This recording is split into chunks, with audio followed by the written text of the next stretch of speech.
Problem number 1.2.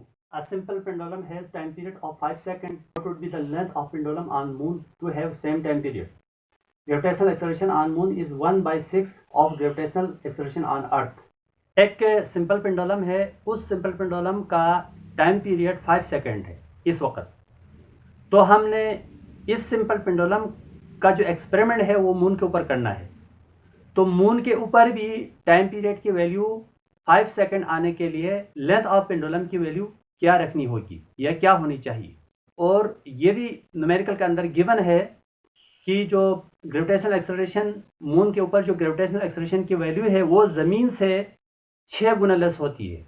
तो इससे पहले न्यूमेरिकल में भी हमने किया था g/6, अगर g की वैल्यू 10 रखेंगे तो ग्रेविटेशनल एक्सेलरेशन ऑन मून जो है 1.6 या 1.63 आ जाएगा। तो हम फर्स्ट ऑफ ऑल हम डेटा बनाएंगे। डेटा टाइम पीरियड 5 सेकंड है। Gravitational acceleration on earth is equal to small g is equal to 10 ms-2। Earth पर ग्रेविटेशनल एक्सेलरेशन की वैल्यू 10 मीटर पर सेकंड स्क्वायर है। Gravitational acceleration on moon, moon पर gravitational acceleration की value है gm is equal to g/6 और g की value 10 रखेंगे तो ये वैल्यू आएगी 1.63। मैंने रोड ऑफ करके 1.6 लिखा है, ये ऐसा यूनिट है मीटर पर second square. Length on moon हमने फाइंड करनी है। मैं यहाँ पे लिख देता हूँ length on moon. Length on moon है एल स्मॉल एल के साथ छोटा सा एम लिखे क्वेश्चन मार्क। डेटा हम बना चुके हैं तो फार्मूला लगेगा। तो सिंपल पेंडुलम के अंदर एक ही फार्मूला है हमारे पास टाइम पीरियड का, S T is equal to 2π√L/g, या इससे पहले लिखो the time period of simple pendulum is given by, ये भी आप लिख सकते हैं, एस करके भी लिख सकते हैं। लेंथ फाइंड करनी है तो लेंथ हमारे पास स्क्वायर रूट के अंदर है, तो इसको बाहर निकालना है तो मैं दोनों साइड पे स्क्वायर लूंगा, स्क्वायरिंग बोथ साइड। तो टी स्क्वायर 2π√L/g का होल स्क्वायर। अब यहाँ पर ये जो रूट ये स्क्वायर है हर एक ऊपर आएगा, ब्रैकेट के अंदर हर नंबर के ऊपर स्क्वायर आएगा क्योंकि होल स्क्वायर है। 4 2 का स्क्वायर 4 पाई का स्क्वायर और √L/g का होल स्क्वायर। ये 2 इस 2 से cancel, T square is equal to 4π² L/g। By step चलना है क्योंकि 9, 10 फर्स्ट सेकंड ईयर में अगर आप स्टेप छोड़ के लिखेंगे तो नंबर कटता है। दूसरी बात, इस स्टेप के बाद अक्सर स्टूडेंट मिस्टेक करते हैं, ये पाई के ऊपर स्क्वायर नहीं लगाते, या अगर पाई के ऊपर स्क्वायर लगाते भी हैं तो जब पाई की वैल्यू पुट करते हैं तो वहां पर स्क्वायर को कंसिडर नहीं करते हैं। तो लिहाजा आपने इस चीज़ का खास ख्याल रखना है क्योंकि काफ़ी अर्से से हम पढ़ा रहे हैं तो स्टूडेंट कॉमन मिस्टेक करते हैं, तो इस चीज़ से अवॉइड करें आप।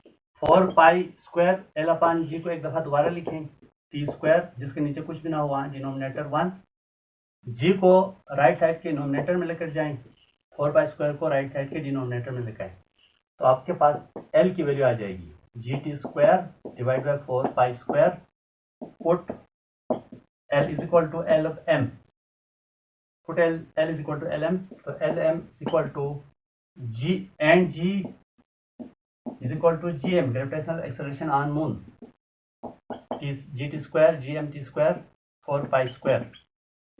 lm is equal to gm की वैल्यू है 1.6 मल्टीप्लाई है टाइम पीरियड 5 सेकंड, तो 5 का स्क्वायर आएगा, स्क्वायर फार्मूले का 4 मल्टीप्लाई बाय 3.14 का होल स्क्वायर। इसको सॉल्व कीजिएगा।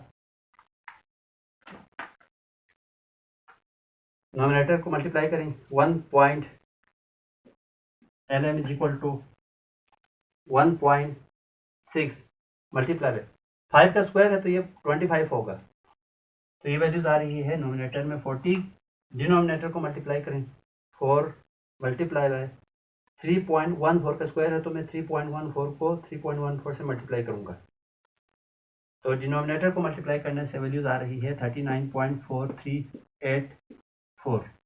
डिनोमिनेटर को डिनोमिनेटर से डिवाइड करें 40 डिवाइड बाय 39.4384, तो ये वैल्यूज आ रही है L M is equal to 1.01। 4 5 से लेस है तो उसको मैंने ड्रॉप कर दिया।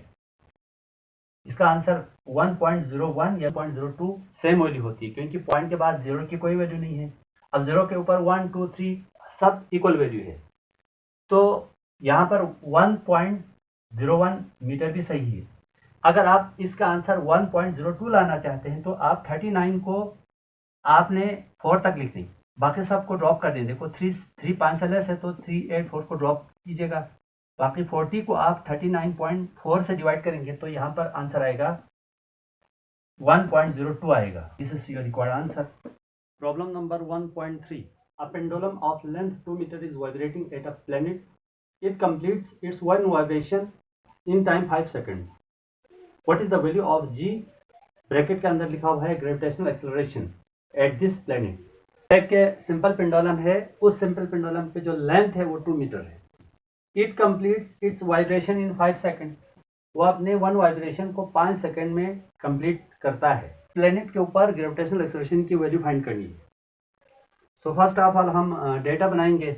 Data length of simple pendulum है हमारे पास, शार्ट करके आप length is equal to small L is equal to 2 metre लिख सकते हैं। पेंडुलम लिखने की जरूरत नहीं है क्योंकि क्वेश्चन के अंदर ये मौजूद है। It completes its one vibration in time 5 seconds. One vibration का जो टाइम है उसको हम कहते हैं time period. So time period of simple pendulum हमारे पास गिवन है, capital T is equal to 5 second. Gravitational acceleration की वैल्यू फाइंड करनी है हमने। ग्रेविटेशनल एक्सेलरेशन यह हमें फाइंड करनी है। तो बात सिंपल पेंडुलम की हो रही है, तो सिंपल पेंडुलम का जो टाइम पीरियड का फार्मूला है, the time period of simple pendulum is given by simple pendulum का जो टाइम पीरियड का फार्मूला है हमारे पास T is equal to 2 pi under root L upon G। Equation 1 लिख दें इसको। ग्रेविटेशनल एक्सेलरेशन की वैल्यू हमने फाइंड करनी है। ग्रेविटेशनल एक्सेलरेशन जो है वो रूट के अंदर मौजूद है, तो उसको हमें रूट से बाहर निकालना होगा। हमें रूट से बाहर निकाल कर उसको सब्जेक्ट बनाना है। सब्जेक्ट बनाने का मतलब होता है एक साइड पर जी अकेला होना चाहिए, नोमिनेटर में होना चाहिए और पॉजिटिव होनी चाहिए, उसको कहते हैं सब्जेक्ट। तो आप लिख दें squaring both sides of equation 1 के दोनों साइड पे स्क्वायर ले लीजिए। T square is equal to 2 pi under root L upon G का होल स्क्वायर हो तो वो स्क्वायर ब्रैकेट के अंदर हर नंबर के ऊपर आएगा। तो टी स्क्वायर 2 के ऊपर स्क्वायर 4 होगा, पाई के ऊपर स्क्वायर होगा तो pi square under root L upon G का होल स्क्वायर। ये 2 इस रूट से कैंसिल हो जाएंगे। T square is equal to 4 pi square L upon G. मैं इससे पहले न्यूमेरिकल में भी बता चुका हूँ, यहाँ से हम मिस्टेक करने लगते हैं। ये जो स्क्वायर है ये बाज़ दफ़ा 2 पे नहीं लगाते हैं, बाज़ दफ़ा पाई के ऊपर नहीं लगाते, बाज़ दफ़ा लगाते भी हैं तो हम पाई की वैल्यू पुट करते हैं तो उसके ऊपर हम स्क्वायर को कंसिडर नहीं करते। स्टूडेंट यहाँ से मिस्टेक करते हैं, तो लिहाजा आपने ख़ास ख्याल रखना है इस स्टेप को। अगर आप स्क्वायर को छोड़ेंगे या 2 के ऊपर स्क्वायर नहीं लगाएंगे तो यहाँ से नीचे ऑनवर्ड आपको नंबर नहीं मिलेगा। यहाँ पे देखिए जी की वैल्यू फाइंड करना है तो टी स्क्वायर और जी को मैं डायरेक्ट रिप्लेस कर सकता हूँ, ये मैथमेटिक्स का रूल है। तो G is equal to 4 pi square L upon T square. तो G is equal to 4, pi की वैल्यू है 3.14 का होल स्क्वायर।